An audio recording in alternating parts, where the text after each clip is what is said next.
Welcome back to JKMoto Podcast, a weekly motorcycle podcast for the everyday rider, covering current bike and racing news, specializing in track days, club racing, and great entertainment.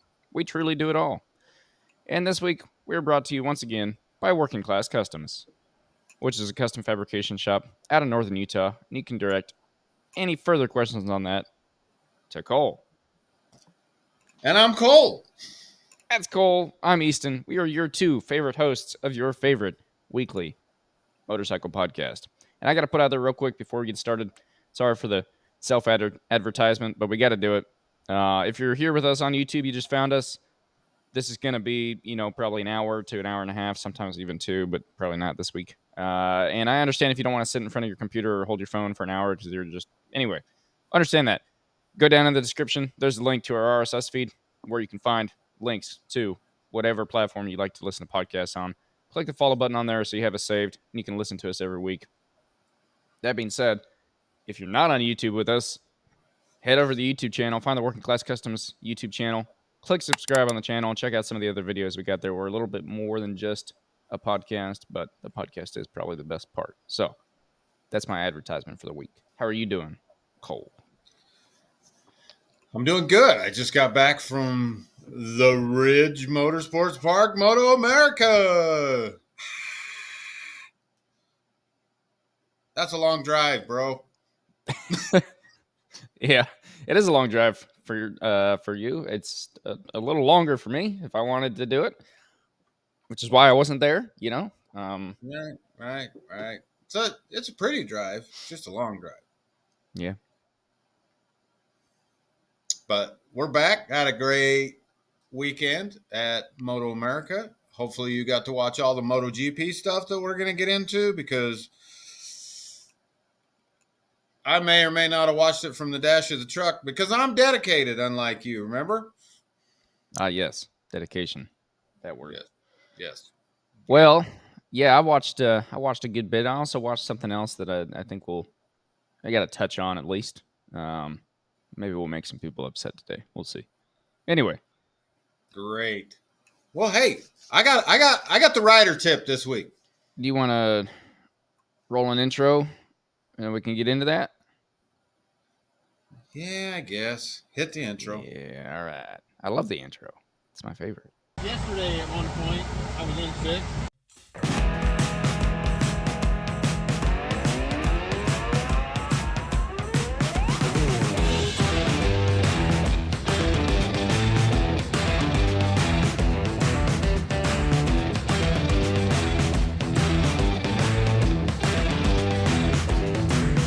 153 miles an hour. And we're back.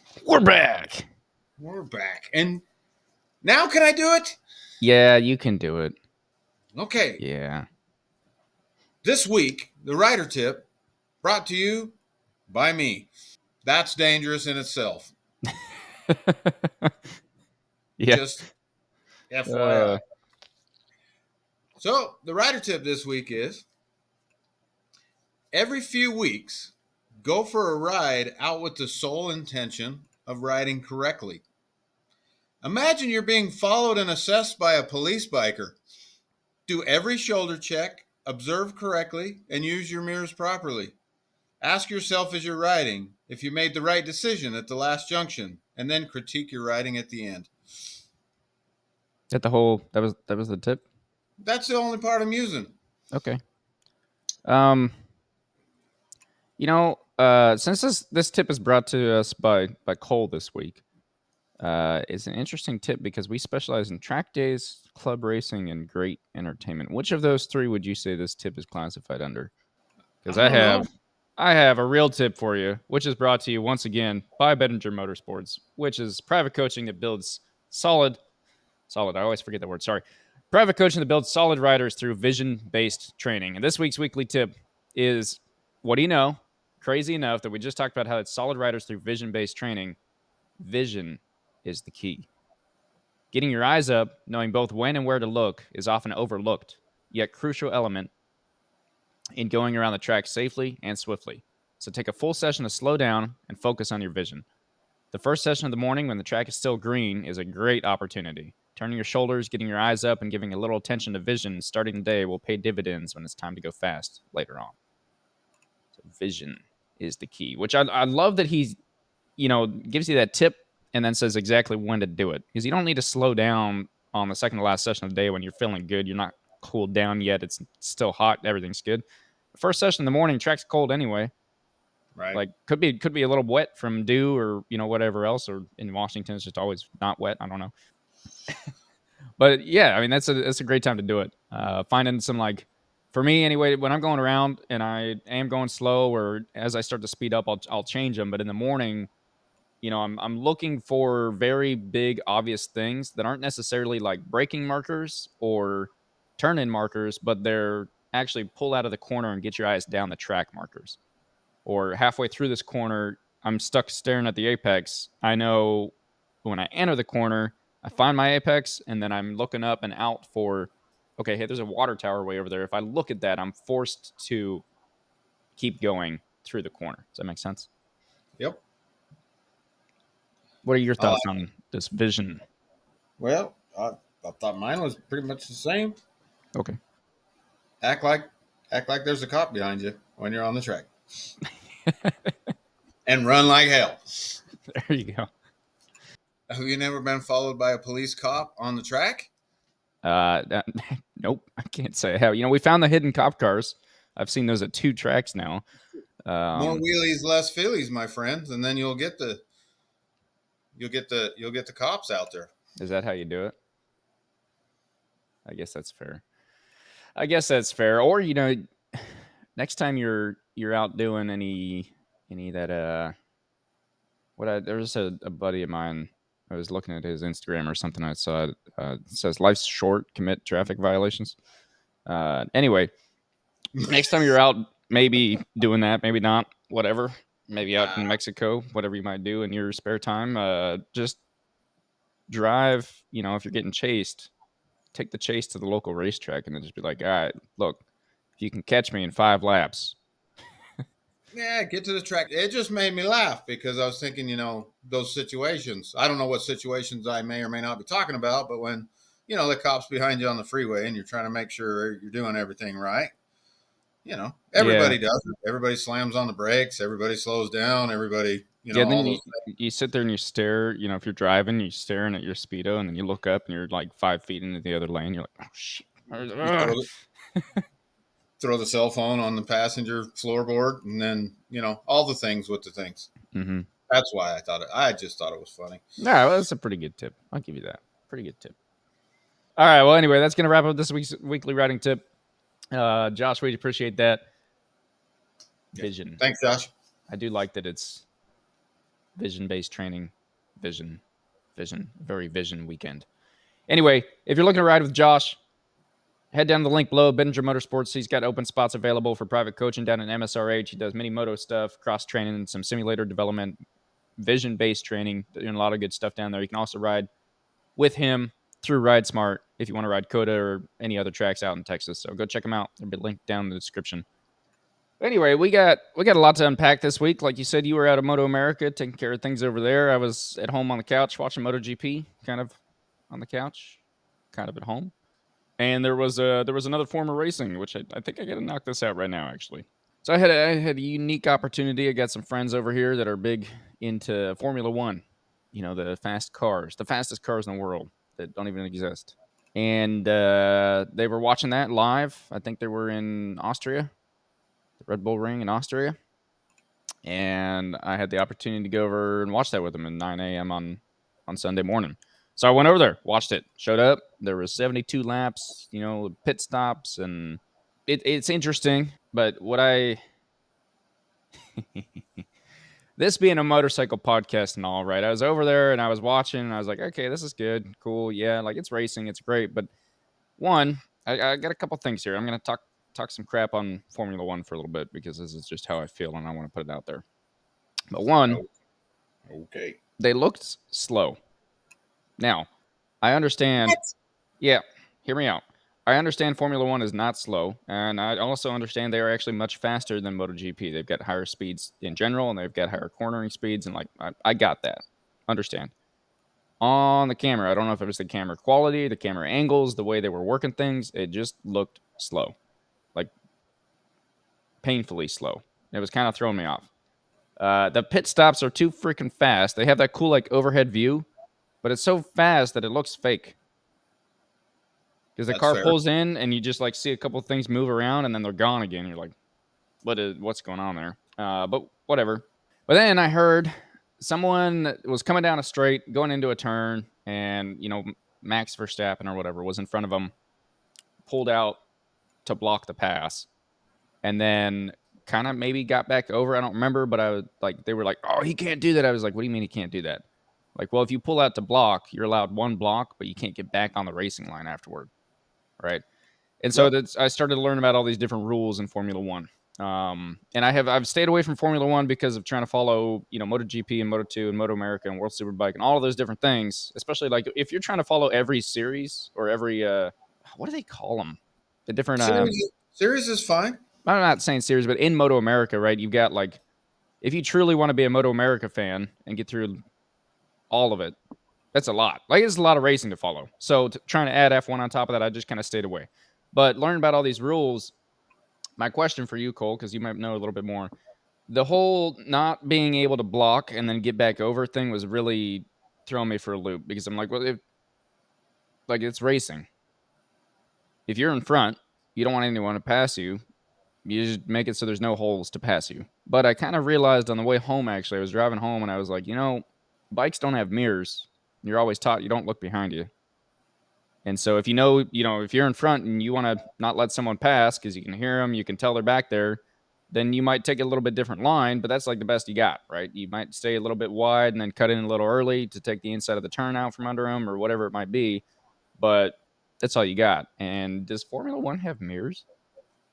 Yes, but so we have to take this all the way back at the risk of people putting me in the same category they're sticking you in right now. First thing, with a car, the track is still the same size as it is with a motorcycle, Yes, but a I agree. car is obviously a lot bigger. Mm-hmm. So, in essence, if a car wanted to block, it could just drive down the center of the lane, and you can't really touch them without destroying your car.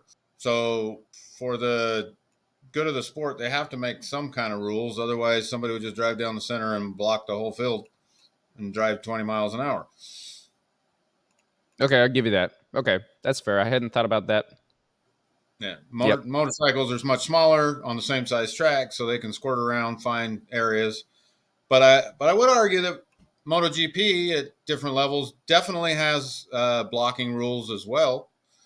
You can't swerve back and forth going down the straight to try to break the draft. Things like that are all designed to keep you from moving into another rider's path. Mm-hmm. Things like that. I mean, there are things to try to limit the amount of blocking that you can do in motorcycle racing as well. But the basket I don't want to be thrown in is I challenge you to go back and look because I'm not a Formula One fan. Mm-hmm. I mean it's cool. I don't follow the series real close, but your comment about them seeming slow. Yeah. Are you sure you weren't watching like go karts painted up like F1 cars? I honestly think that because of the more money in Formula One, and the friend I was watching with, he's got a very nice TV, and Formula One is like I don't know if it was 8K or what, but I think literally due to the quality of the camera. And one of the other friends mentioned also the way that they'll like zoom in and zoom out on the picture is like basically as a car's accelerating out of the turn, they're zooming in on it. So as the car should be flying away from you, you're getting closer to it because of the camera view. So because we turned on the MotoGP race immediately afterward, so I could show. We were all just there, like, hey, we'll watch Formula One with you, but you got to watch MotoGP, right? And he was like, oh man, I like these camera views a lot better. They're not panning and well, they're panning rather than zooming. Formula One ends up looking slow half the time because they zoom so much. I was like, that makes sense. That's probably what it was. I know they're like I said, I know they're not slow. Well, it's But I mean, also like they're just go karts, man. I could totally do that to easily. me. So yeah, I'm not gonna argue against you on that. When it comes to who's got more skills it's like golf. Anybody with enough training can at least get decent at playing golf. But one could argue maybe anybody with enough training could at least get decent. Not to the level of those guys, obviously. Yeah. But I can't make the same argument on a motorcycle. With enough training, they could get decent, because some people just won't even sit on them or ride them or touch them. Yeah. The thing I said, I think I was, talking to the wife this morning. What I said was that there's a lot that goes into Formula One. For any of you Formula One fans out there, blow me up in the comments, please. Tell me how great it is and how I'm stupid. I understand there's a lot to it. The G-forces, the amount of pressure you have to actually have on your brakes, the mental game that goes into it. They've got like 92,000 buttons on their steering wheel, and I think they can. Who was telling me what? Anyway, you also got pit stops. You can change your tire compound halfway through the race if you want to. Like, I understand it. Okay, there's a lot more than, it's not just a go-kart. But what I said was, you take a MotoGP racer, I think a MotoGP rider is way more likely to do well in F1 than an F1 driver would be to do well in MotoGP. Well, that's actually been proven multiple times. Yeah, also that. But they're just go-karts that are a little bit faster. I don't get what the big deal is. Also, open-fendered cars, I think, are a problem. Learned that this weekend. Moving on from F1. Sorry, that was my tangent. I just have to get this out. Okay, we're not moving on from F1. If it's camera angles or camera views or whatever, some of them views when you're watching, those tracks, like I mentioned earlier, they're racing on the same tracks in a lot of cases that a MotoGP bike would be on. Mm-hmm. Those tracks are too small for those cars, and to watch them going through technical spots and they're just zick, zick, zick, zick, back and forth. I mean, it's pretty insane how fast they have to maneuver those cars. It's pretty impressive, but like you, I don't have enough bandwidth to, I follow along at times. I'm in, I'm out, but I don't have the bandwidth to keep track. And then since we're making this a MotoGP versus Formula One, they don't ever pass each other either. It's like two passes in a race, and they're all like, oh my gosh.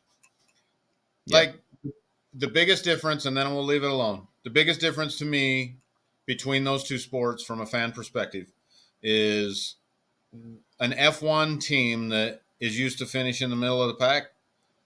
When they show up, they know that they should finish 14th. If they finish 13th, there are celebrations. They are turning cars over in the parking lot because they just got a 13th and they were supposed to be 14th. It means so much to them to move one spot up on the grid. There's 2 or 3 highlights on a highlight reel from I don't know how many hour long race. Yeah. In MotoGP, the guy in the back, he might just win the damn thing. You never know. You never know. Well, usually not, because it's John Muir and he's going to crash. But sorry.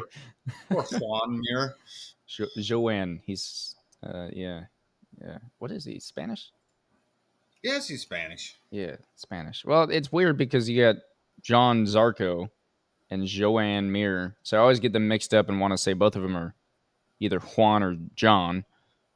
And then I know Zarco's French. So anyway. Yeah. So it's Zohan. And we're back into motorcycle racing. Here we go. And back into motorcycle racing. Where do you want to start? You want to start with the MotoGP crazy, silly season shenanigan movement? Yes, but right before we get into talking, we do need to knock out this week's fantasy. That's probably a good idea. Did I win? No. Damn it. Now you don't want to knock it out anymore again, huh? No, Cole, you did not win this week. You're not in dead last. But actually, you did. You did better than me on the points. I had a terrible week this week.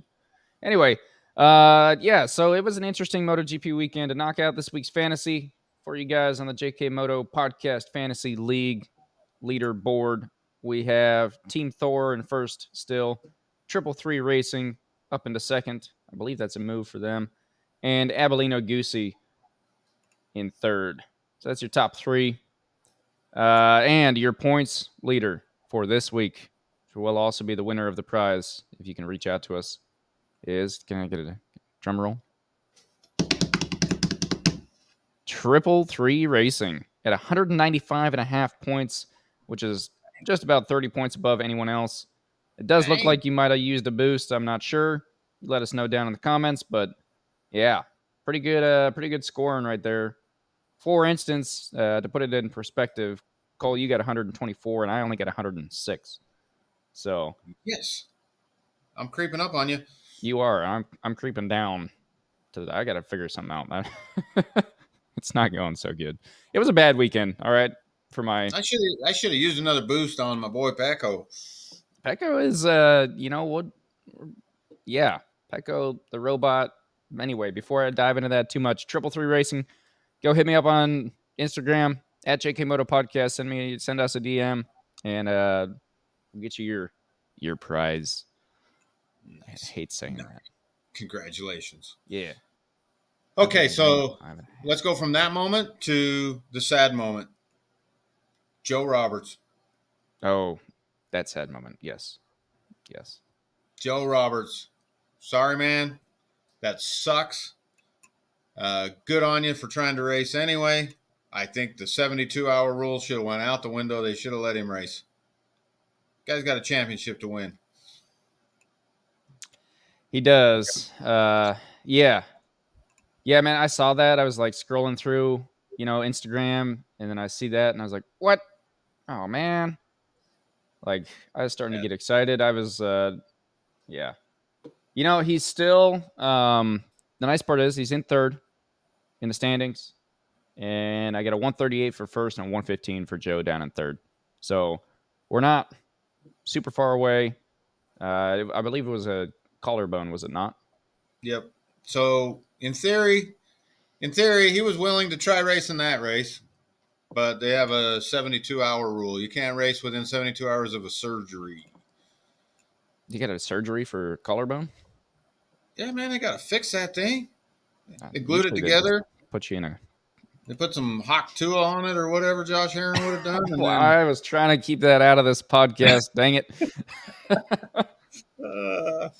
so Joe Roberts should be able to. I mean, he might be able to go limp around next week. Mhm. Probably going to be in some pain if he does that or whatever. But he's got a summer break to back that up, so that Yeah, it's got to true. get through one more weekend, then he'll have a summer break to recoup, get this thing back on track. Yeah. I didn't think about that. That's good. Yeah, we'll be in Germany at the Saxon Ring next weekend. And then yeah, it's a good it's the first week of August that we'll be out in England again. So I'd say 3-4 weeks. So that's good. Collarbone, that's the good part, right? Looking at the positives, trying to find the positives here. Collarbone is way better than other things. The weird part was I was watching his wreck and I was like, I think his initial hit it would have been fine. At some point he like caught something and did a somersault and came down, and that's when it looked like his helmet might have slammed on the collarbone or something like that. Yeah, I think so. Dang collarbones. I think you're right. So stupid collarbones. Anyway, because of that, we're not going to cover Moto 2 because I'll be honest, I didn't watch it after that. Yeah, I saw his wreck and I was like, oh, okay, well, I didn't really have a ton of time anyway. Oh, so. Let's go watch some Formula One. Yep. Yeah, I wanted to see, and I saw that I don't need to get invested in it. I told my friends I would pick a rider and try and start following it a little bit to see if I could get into it, but they might listen to this podcast, so I will still do that. So before we get into the race, there was there's still so much going on. So right before I came to sit down here, mm-hmm. I'll switch gears from a weird place. So we all know that the silly season at this point, everybody should know that Pramac has left Ducati for Yamaha. Yep. Did you see the meme with the Morbidelli? Oh, that poor Poor bastard. Yeah.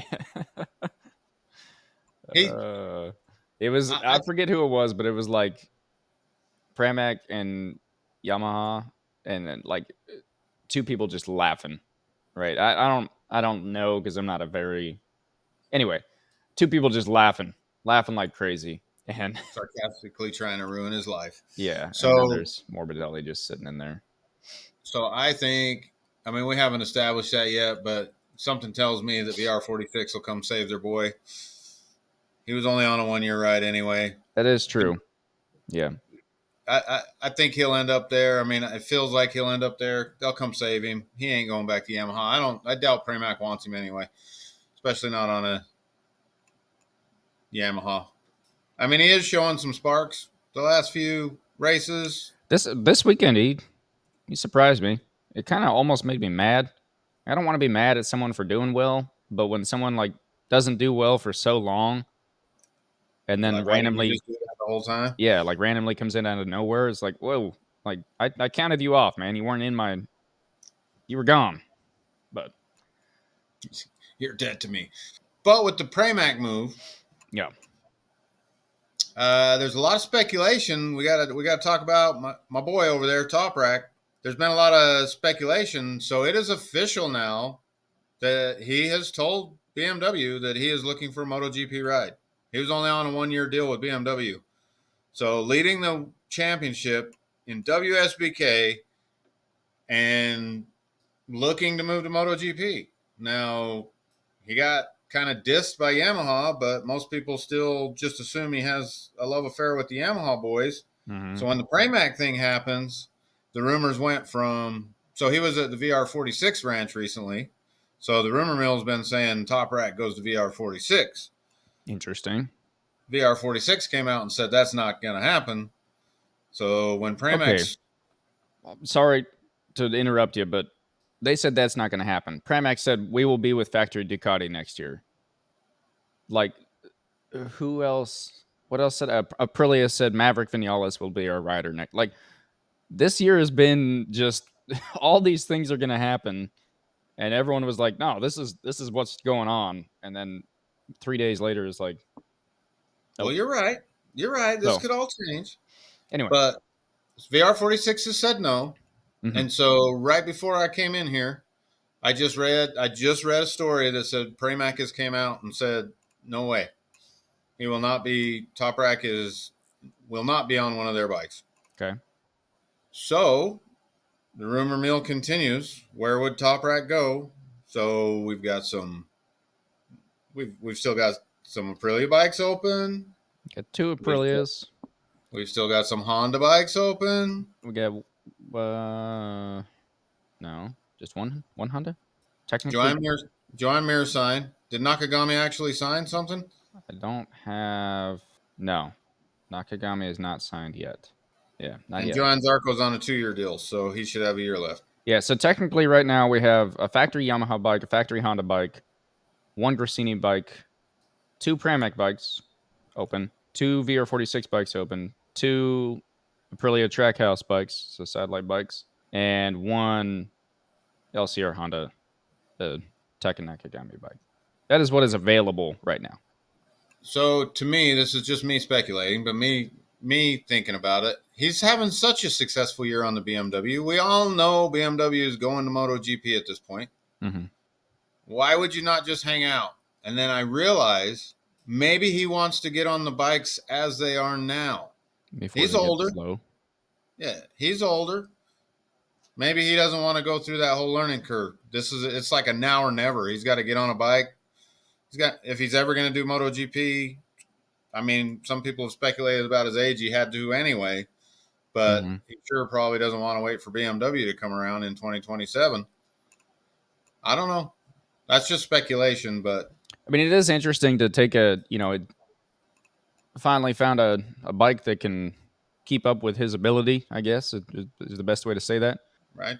And yeah, to say like it's looking pretty good for him winning the championship.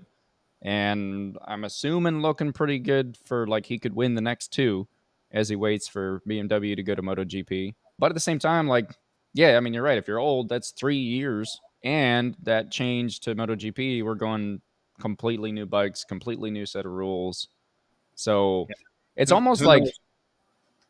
almost arguably the end of the glory days, if you will. I don't. Simon Crafar says the bikes will be just as fast coming out of a corner. They'll be just as fast everywhere except the end of a straight. Sure. And he thinks tire technology, everything, the lap times is probably still going to be comparable. Okay. I've kind of gathered that on my own. I assume that, right? You tell a team like, "Hey, you have to go down in CCs," and they're like, "Sweet, we went down in CCs and we put a turbo on it," or whatever it might be, right? They're not going to put turbos on bikes. Don't be expecting that. If they do, you heard it here first, but they won't. So, um, cover both bases. We're good. But yeah, I mean, we're gonna come right back. But at the same time, like the leader bike, I mean, it is. We are truly coming into the end of an era, which is just these monstrous, crazy, multiple 100 horsepower machines that are insane. That's out. Not to go back to Formula One, but I asked what engines were in the cars, and it's a V6 twin turbo hybrid thing. And I was just like, it's I was hearing them, and at one point I heard one of them shift, and it almost sounded like you were clicking a button on a computer. There's literally like some sort of little Because they were clicking a button on a computer. yeah, but I could hear it. It was like ba-doop, ba-doop for every gear. I'm like, what is going on in here? And it just kind of, I was reminiscing or whatever, and I was getting a little sad and thinking about, well, MotoGP is doing the same thing, so I can't talk too much smack on that. We're all coming down, and I had a conversation with a buddy the other day too about what he was a brand new rider a couple of years ago and started doing track days right off the bat. And when he was a new rider, we were talking about what bikes and people get and whatnot. I was like, the issue is that people don't tell their friends anymore to go out and just get a leader bike, bro. Like, you're good for it, send it. No one does that. It's always like, well, go get a beginner bike, get an R3, start on that. And I'm not out here trying to tell you like you need to get a leader bike as your first bike, because I am. I don't agree with it. But at the same time, like, if we completely lose the people that are willing to just, yeah, I'll figure it out and go for it, we're going to lose all of that. And that's why the world is slowing down and everything else. And it kind of all stems from this. Everyone's got this super safe mentality. But the racers, the top dogs of the world, the MotoGP riders and racers and Formula One and World Superbike, even I put up there, even Moto America, I'd probably throw up there. Those guys are supposed to be like superhuman, unfathomable. Like, I can't get anywhere near that level, right? There's no way I could hop on one of those bikes and feel safe. And the daredevils of MotoGP or whatever it was that they had down in Austin. So Yeah. Daredevils. So, yeah. That's just trying to appeal to somebody to get somebody in the stand. Anyway, Which I'll talk about that when we get to the Ridge. But back to top rack, or yeah, were we done talking about top rack? I think we're done talking about Top Rack, but that's still up in the air. It's unfortunate. I'd like to see him get on a Honda in World Superbike. I don't know that I want to see him on a Honda in MotoGP, but I wouldn't mind seeing him get on a Honda in World Superbike. That'd be interesting to see what he could do there, because he seems like the type of rider that makes the people around him better. Yeah, it would be. I don't know. I think it'd be fun next year to have him show up to Grassini right next to Alex Marquez. That's the other question too. Is with Pramac taking Yamaha, is Ducati just deleting the extra 2 factory bikes, or are those going somewhere else? I haven't actually heard any rumors on that yet either. I was hoping maybe you had something, but No, I haven't heard. so food for thought, I guess. Yeah, I mean that was, yeah. The problem Pramac was getting direct factory support, obviously, where Grassini is buying their bikes. So it's still their choice whether they want a 24 or not. They might not, Yeah. or next year a 25, right? Yep. But Yeah, we'll see. we'll see. But yeah, I mean, I don't know. It'd be cool to have Top Rack there. It'd also be, I think he would do well on an Aprilia. Maybe. I still kind of think Aprilia is like, I think Aprilia's got a great bike. I just don't think they've ever fully dialed it in. And so each week it's kind of a guess as to whether or not they've got everything set up how they need it. And we've kind of seen that play out good. We've seen them play out not so good. So that's my only like problem with Aprilia right now. I think their bike is amazing. I just don't think they're the best at dialing it in every week. Good to go.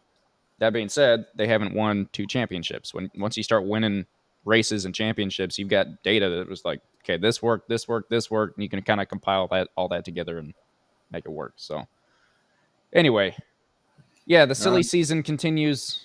Silly season. I know you didn't watch this. Maybe you've seen some highlights or whatever. But what about where was Jorge? Where was Jorge Martin at the pre-race press conference? I don't know.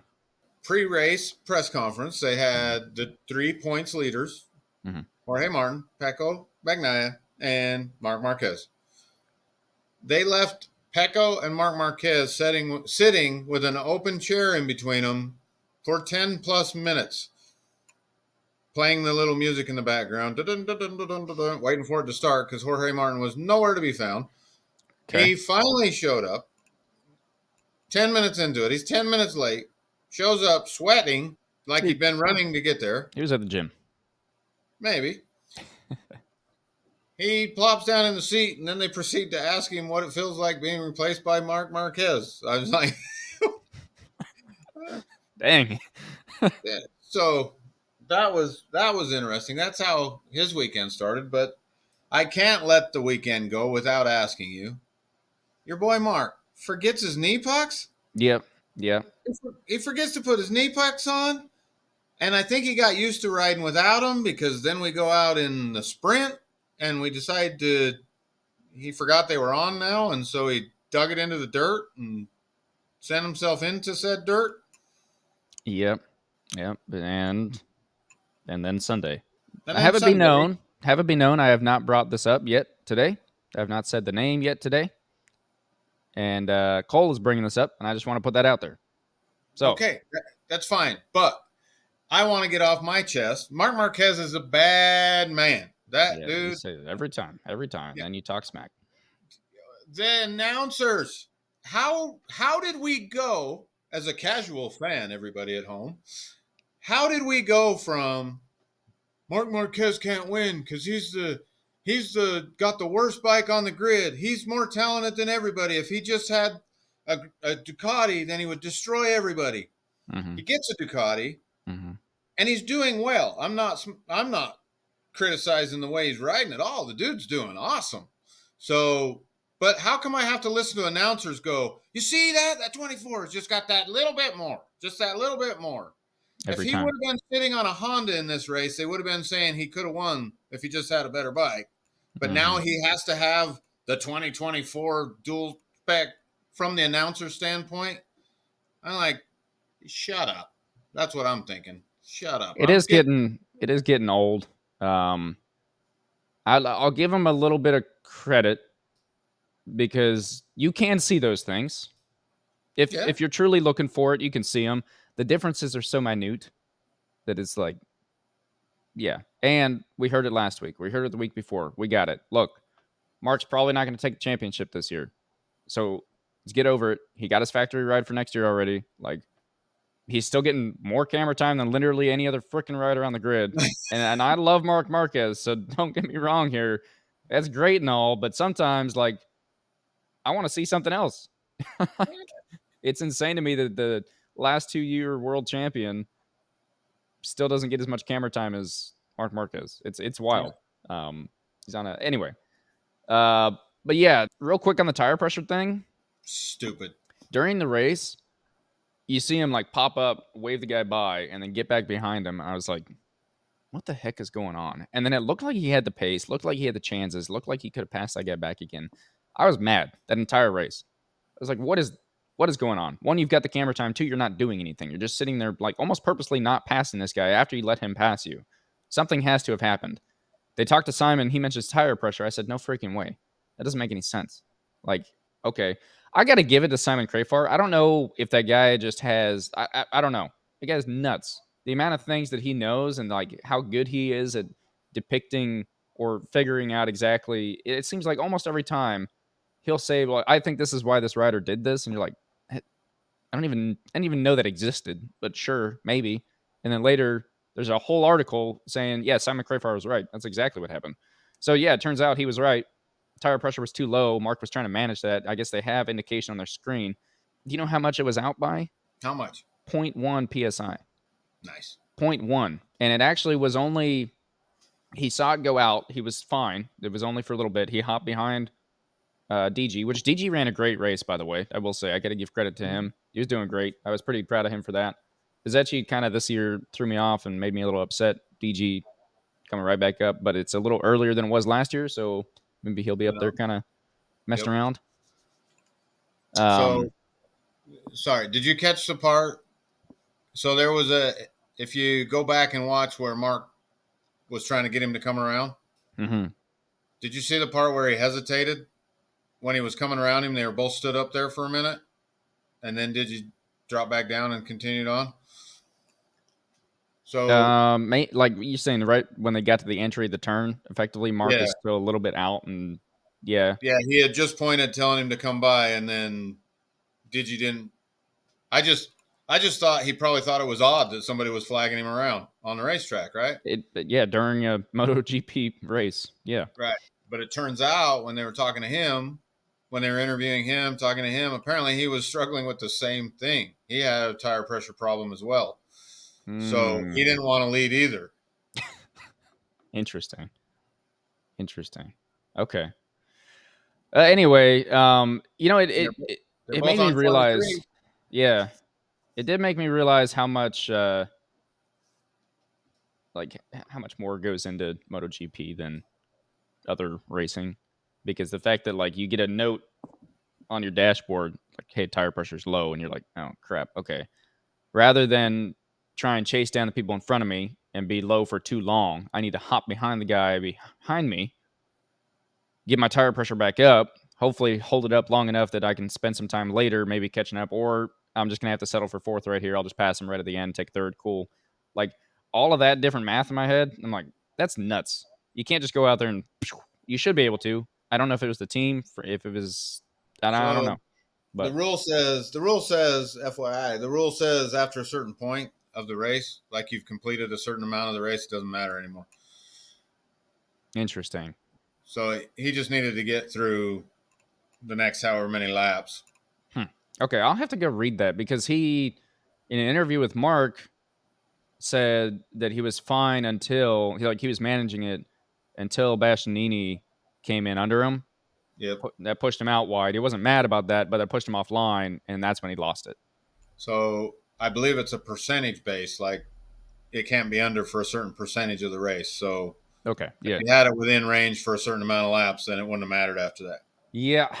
Anyway, that's the Mark story, the tire pressure story. It is kind of nuts how all those things are so insane. I do on both cases. I think I chalk that up to a team issue. Maybe, I don't know.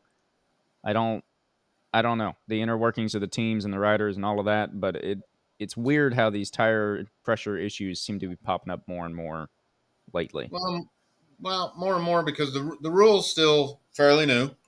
Yeah. For one, so teams are still getting used to it, and then additionally, I think both of those guys, as the crew, you're trying to anticipate what's going to happen on track. They didn't anticipate Marc Marquez be out on his own leading. That's fair. Probably thought he'd be fighting through traffic, so we need a tire at a certain pressure to give him whatever advantage we can in traffic, and didn't work out that way.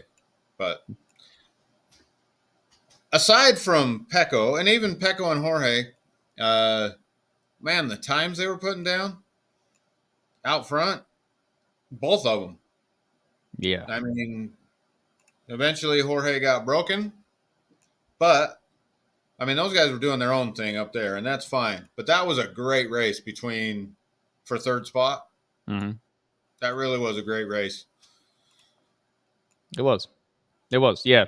The 2 leaders are gone, but then you got, Mark and DG. I'd say got a little boring for a little bit, but Mark was so like on him the whole time that if you didn't know about the tire pressure thing, which I didn't, I was sitting back there, was like, go freaking get the guy, like pass him. What are you doing? Right. And then you got Maverick like right there behind Mark, putting the pressure. So Mark can't really, you don't want to give up another spot. And then here comes the late runner, Bastianini. He got to figure that out, man. He's got to figure out how to not be a late runner. Yeah, but even then, I mean,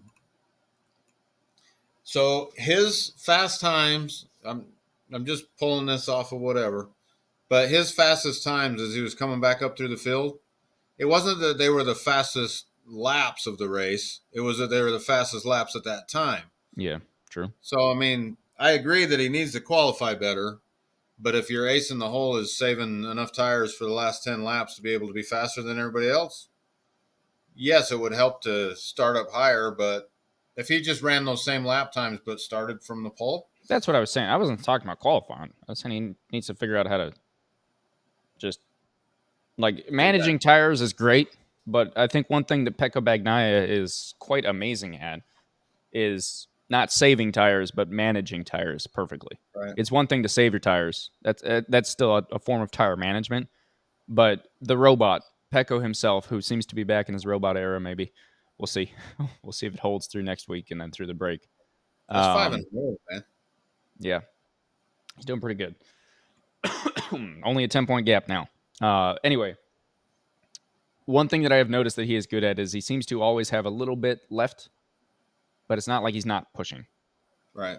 Right. And so he can turn it up when he needs to. He can turn it back down. Also, he'll open up a gap and keep it perfect. And then he'll watch his leaderboard and watch his, pit board and whatever. And if the gap changes, he always answers back. And I don't know how he does it, but I would say that he is very on top of that tire management from a very all around aspect, and it's good. So saving tires, in my opinion, is very, very different than managing tires. Anyway. So you mentioned it. There's only 10 points. Championship is tightening up. It is up at the top at least. It's a few more points down from there. 48 down to third, and then only 6 from third to fourth. So lots of Ducatis. Lots of Ducatis.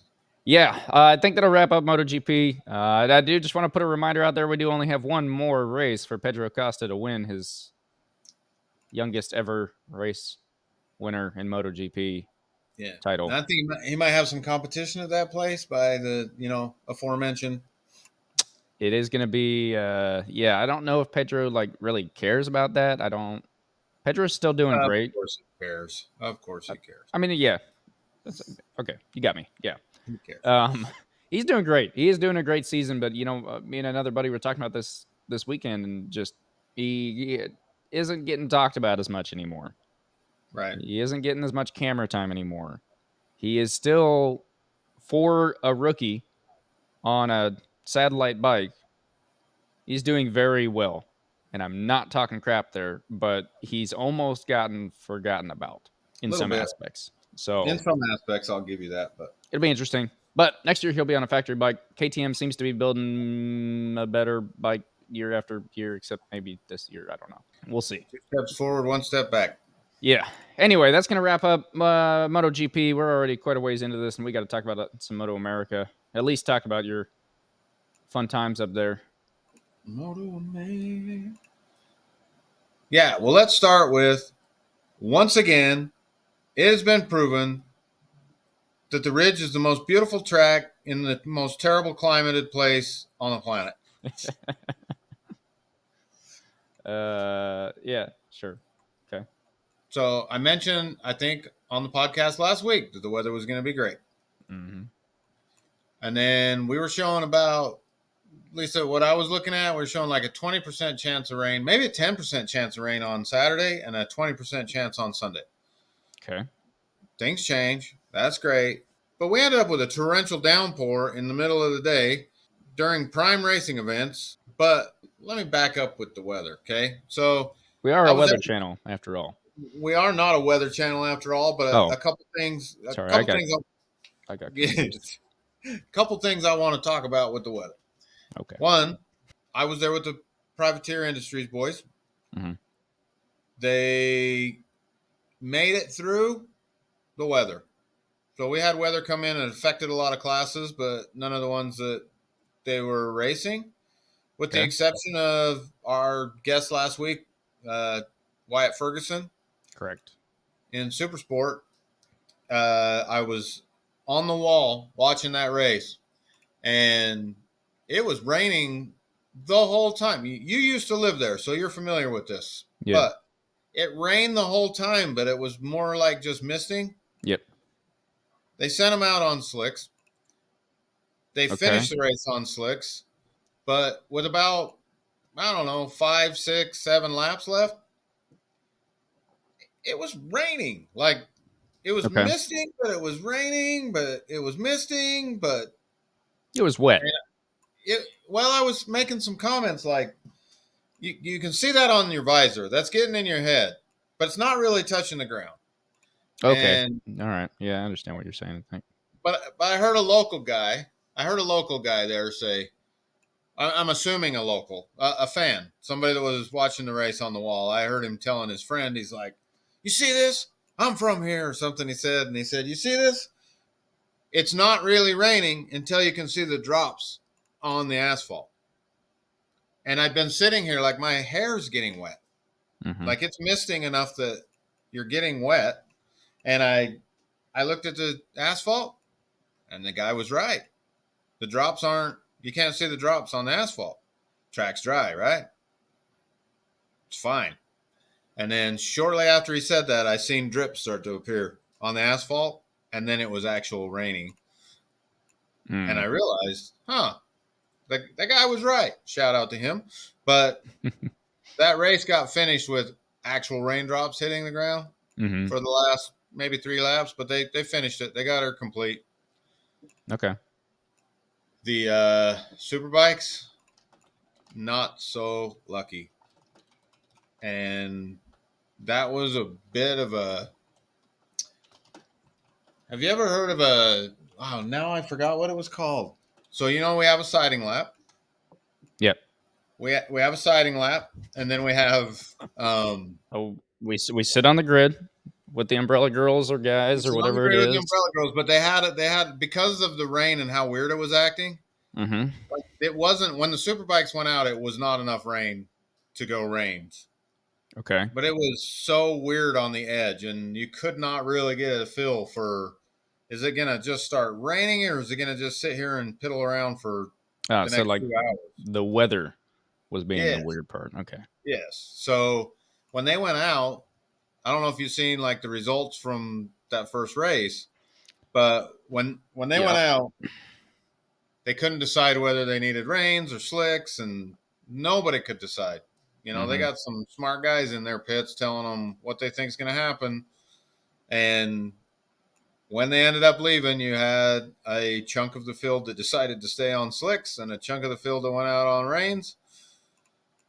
But it took forever to get started because they were doing, this is what I'm trying to remember. Johnny, if you're listening to this, you're going to yell at me because he's got the radio in his ear and he was walking around yelling it. He just kept yelling it. But they let them keep doing siding laps. You could go out and check out the rain. So. Okay. Dang it, what was it called? Rain feeler. Rain feeler lap.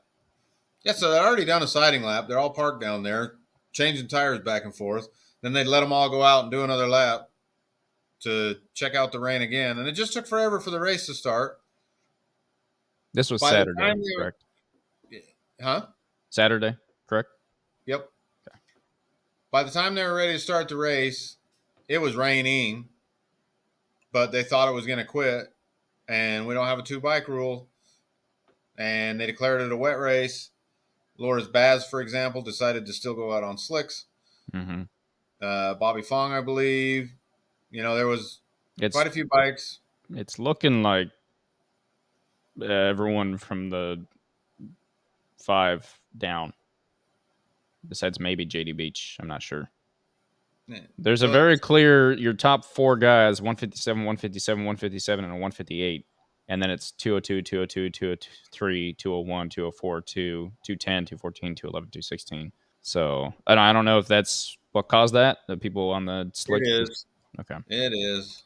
So they went out and did the first however many laps, and they're waiting for it to dry, and it never did. And it eventually started raining worse. And some of the people just pulled off and said, some of the people on slicks, they just pulled off and said, well, that was fun, but no reason to crash the bike over it.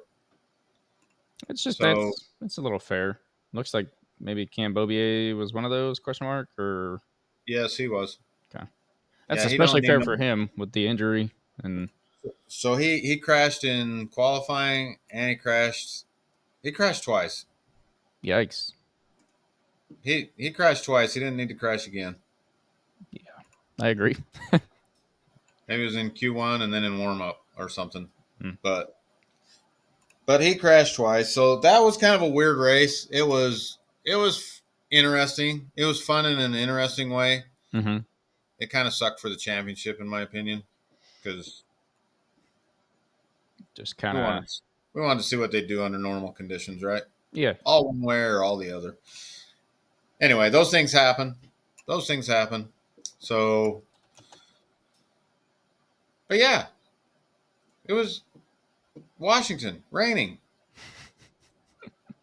But I do want to give a shout out to, I mean, if you're anywhere near these Moto America races and you're not coming out, man, you're missing out. Other than the overpriced lemonade, there was a $20 burrito there. That's a lot of money for a burrito. Was it a big Yeah, burrito? it's just a normal sized burrito. Is that what you're saying that the fans that are not coming out are missing out on? This overpriced burrito? Yeah, because you need more fans so that you guys can like put 4 or 5 people together so they can get a normal price burrito. So they buy one and cut it up into pieces. So Okay.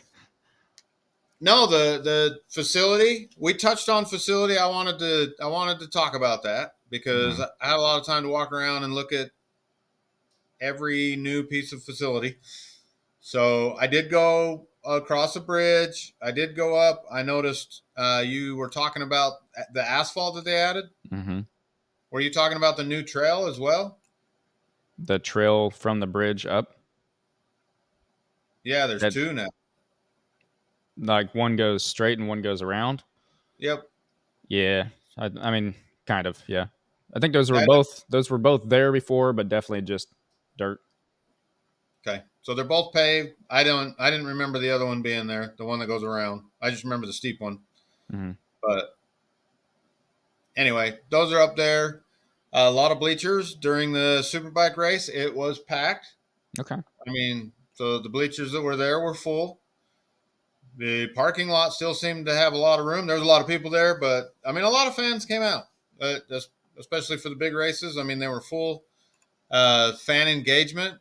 They do a paddock walk on Saturday, and then they do the hot pit fan walk on Sunday. Okay.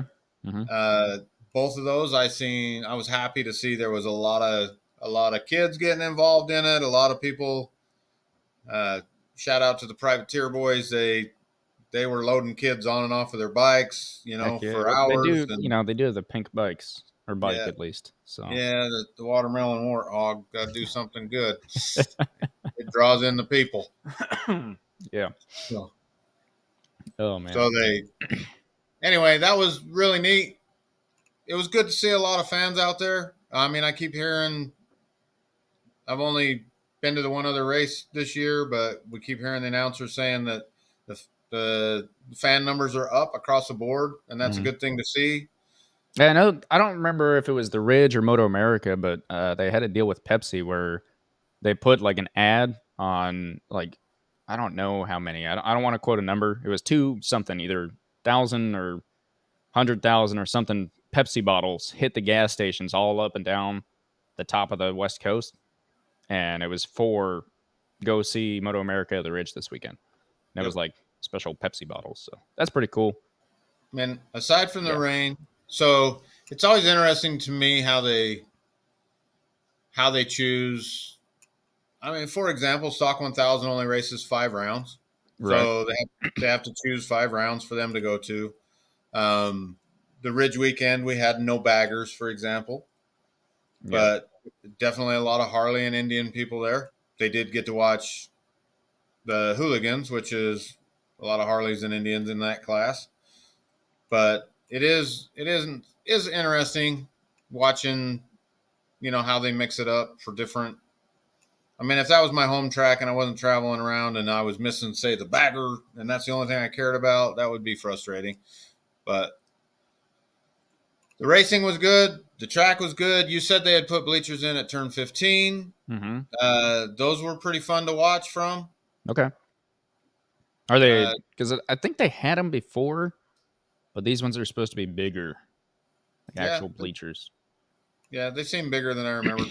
Get the whole coming down the Ridge complex all the way Yep. through. I mean, that's a fun turn to ride, fun turn to watch. It My does look painfully slow, but then you get them coming out of out of that last turn onto the straight again, and just good noises yeah, there. my second favorite spot to watch. Mm-hmm. My second favorite spot to watch from was right there at the end of turn 15, Yep. up against the fence. You're basically at eye level with those bikes Yeah. when they're fully leaned. Yeah. Very cool.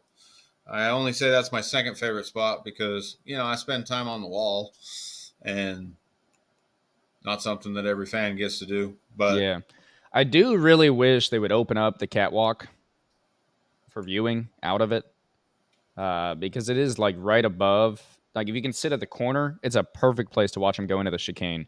And watching superbike guys go into that chicane, they got the leg dangle going and they just freaking slamming that bike in there sideways and then picking it right back up, going the other. Like that's a fun spot to watch.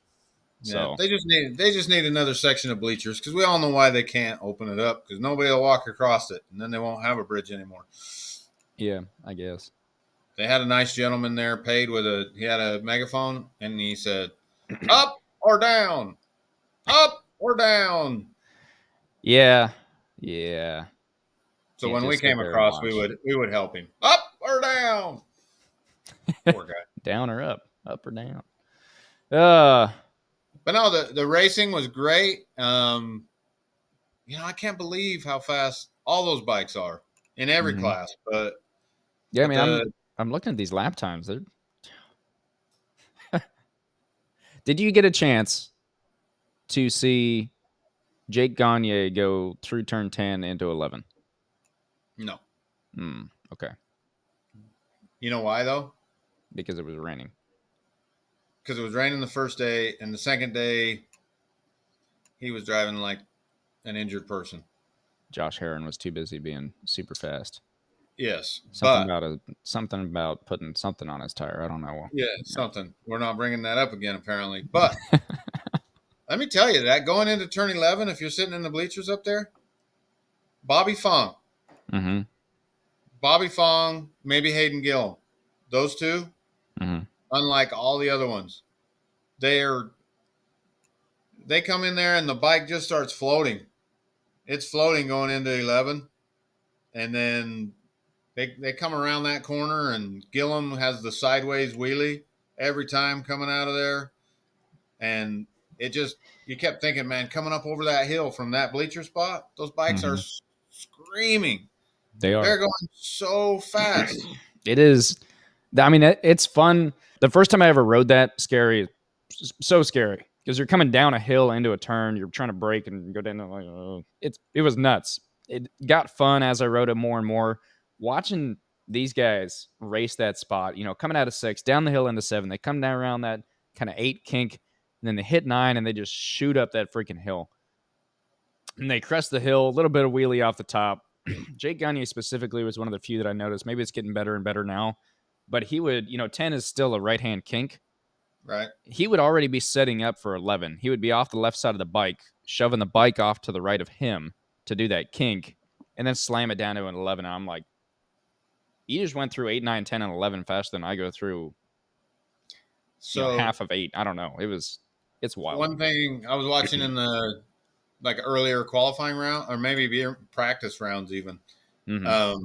Cam Peterson and Gagne were going together, and Jake would do what you're saying. Yep. He would move to the other side of the bike ahead of time. Yep. Cam Peterson did not. He Interesting. would stay off the same side of the bike throughout all of it, and every time his bike would do the whoop whoop whoop going through there, he would almost lose it. Mm-hmm. It'd get real twitchy, And I was telling somebody about that, and later when, because we watched from a lot of different areas throughout the weekend, by the end of the weekend when we made it back up to that spot and we're watching it, wasn't nobody doing it the way Cam Peterson was doing it earlier in the day. Everybody was doing it the other way. Interesting. Okay. And so they all figured it out, or nobody wanted to. It's just interesting to see how much things can change just over a weekend. Yeah. And those guys, one of the things that I've really learned, and I don't care if you're Jake Gagne, you've been to the Ridge, forever. Those guys are dealing with so much more than any casual fan could ever give them credit for, like Sean Dillon Kelly. Sean Dillon Kelly, he's been racing overseas. I don't know what his experience level is at the Ridge. They started going to the Ridge after he was gone, probably. So, yeah. So he comes back. He doesn't have anywhere near the amount of laps that a Gagne would have there. Right. So he's dealing with that. But just, from personal relationships in the paddock and seeing what people go through, they show up there. Some people have never been to that track. And on a Moto America weekend, they get like 2 15-minute sessions to figure it out. And then it's right into qualifying. Mm-hmm. And then they kill it. Yeah.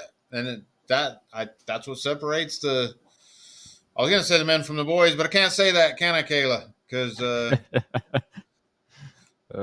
yeah, I heard she did have I didn't catch her race, but I heard it was a good race. Oh yeah, she got a 3-2 on the weekend, or 2-3. 3-2. 3-2. Yep. 3-2 on the weekend, and I tell you what, man, there's a lot of reasons people like her. So there's a lot of reasons people like her. One of them is just her pure joy at winning, or podium, Yeah. on the podium. When she comes off, she's celebrating. She's fist pumping. She's waving to everybody. The track marshals, she's acting like they're her, long lost family members, all those things. Mm-hmm. She's excited. She's over the moon. Fans can get behind that, not just little girls. Yeah. Yeah, no, 100%. Somebody that's excited. But I was having a conversation with somebody. I'm going to keep this on Kayla for a minute. Okay. I was having a conversation with somebody. How many tracks have you been to? Because we talk to a lot of like track officials. We talk to a lot of people at the tracks when we go. Yeah. What is her home track? And I understand what you're trying to say. Yeah, I don't. So every track, and Easton can vouch, but not every track, of course, but a lot of the tracks we go to, we'll get approached by, let's say, a track official, and they'll say, Kayla, she's like our daughter. She grew up here. This is her home track. It has happened more than a couple times. Which is like weird. Like, yeah, she's here all the time. On opposite sides of the country. Yeah. Yeah. So, Kayla, what is your home track? Yeah, please let us know. Who's your real family? Or the real question is, how many people are going to pop down in the comments and be like, oh, yeah, it's actually here. There's going to be 7 more people. Yeah. I mean, that's great. It just shows how much the fans and the track officials and it just shows how much people love her. Yeah. And want to see her do good, because everybody wants a piece of that. The closeness of being somehow associated with Kayla. Yep. Yeah. No, she's doing great things. Yeah. Man, Matthew Schultz, though. Wild. Anyway. That was a good race. So anyway, the racing was great. But just one more time, I just want to say, what a fun weekend for the family. If you have a race coming, come on out. Say hi to the teams. Everybody's very approachable. Most everybody. Yeah. Very approachable. Come out, check it out. It's the best thing you can do on a weekend, I think.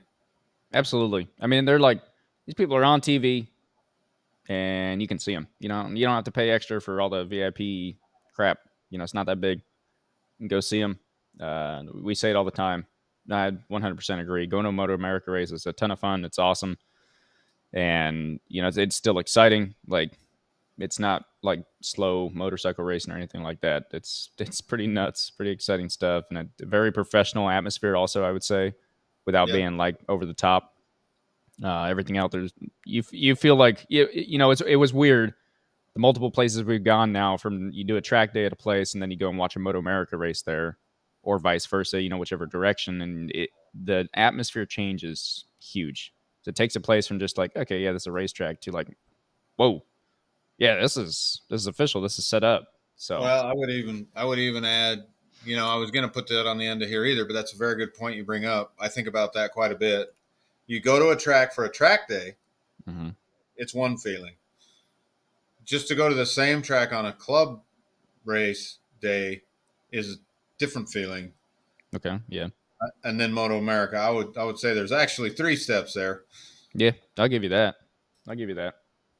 But if there isn't a Moto America in your area, go support a club race. Yeah, and I don't know that this is for sure true, and I can't. I'm not in personal relations with anyone in Moto America official, but the more people that show up to the races, so if you do have one in your area, you better freaking get out and go watch it. The more opportunity or leverage Moto America has to say, hey, let's add another track to our lineup. And so if you think about it, they do 10 rounds, is it? Or is it 12? 10, not 10 counting rounds. Daytona. Right? So 10 rounds they do, but it's 5 weekends, right? And so you've got, or sorry, 20 races, 10 rounds. Yeah, you're right. My bad. Anyway, 10, but 20 races. So they have 20 races. So if you think about it, I don't know if there's enough tracks that are quite of the right, whatever, makeup, whatever you want to call it, to do that. But they could pull a couple of those weekends down to single race and go out and add another track, right? And get back to kind of almost a normal, maybe. I don't know. Just food for thought. But moral of the story, if you got one in your area or anywhere close, You know go why check it out. they do it that way for everybody though? That's a cost cutting measure. Get you because they're I already know. moved. Yeah. I'm aware. That's what I'm saying, though. If we get like, you can't tell me that if they quadrupled their fans, right? If you literally had 4 times the amount of people come in, like the Ridge was covered in blankets on the grass everywhere because the stands are full. If they did that at every race, you can't tell me they want to be, okay, well, we could probably add another race. Yeah, there'd be other tracks reaching out to them Yeah, instead of 100%, because they want to start making money again. That's how they do it. So, all right. well, did you One have more any? thing. What? USBA baby. Oh, okay. Round What do we got? 3. Round 3 this weekend. Everybody go out. This is going to come out on the 3rd, so go enjoy your patriotic holiday. Watch some fireworks. Yeah. Happy 4th. Happy Happy 4th. Independence Day. And, if you're a listener that is not in America with us, sorry. Yeah, sorry. It's our But holiday. We're going to celebrate it.